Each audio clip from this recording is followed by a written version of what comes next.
ہمارے معاشرے کا المیہ۔ ایک عورت سڑک پر ایک آدمی کے پاس آتی ہے اور کہتی ہے کہ میں ایک چھوٹا سا سروے کر رہی ہوں، کیا میں آپ سے کچھ سوال کر سکتی ہوں؟ آدمی بولا، جی بالکل۔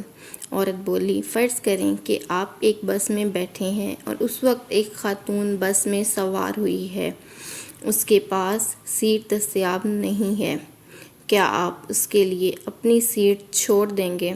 تو آدمی بولا، نہیں۔ اس عورت نے اپنے پاس موجود پیپر پر بے ادب لکھا۔ اب دوسرا سوال کیا کہ اگر وہ عورت حاملہ ہو تو تم سیٹ چھوڑ دو گے؟ تو آدمی نے جواب دیا، نہیں۔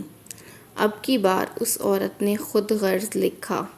اب اس نے تیسرا سوال کیا، اگر وہ خاتون بزرگ ہو تو تم اپنی سیٹ چھوڑ دو گے؟ اب بھی آدمی نے کہا، نہیں۔ اب عورت نے اسے بے حس لکھا اور بولی کہ تم بہت بے حس اور خود غرض انسان ہو۔ یہ بول کر وہ عورت چلی گئی۔ ساتھ موجود ایک آدمی نے اس سے پوچھا کہ تم نے ایسے جواب کیوں دیے اور وہ عورت تمہیں اتنا کچھ کہہ گئی، تم نے اسے کوئی جواب کیوں نہیں دیا؟ تو اس آدمی نے دوسرے آدمی کو جواب دیا کہ یہ عورت آدھی معلومات کی بنیاد پر لوگوں کا سروے کر رہی ہے اور ان کا کردار بتا رہی ہے۔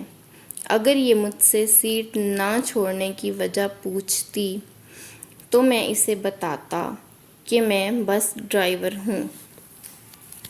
ہمارے معاشرے کا سب سے بڑا المیہ یہی ہے کہ ہم ادھوری معلومات سے ہی دوسروں کو جانچنے کی کوشش کرتے ہیں اور ان کے بارے میں رائے قائم کر لیتے ہیں۔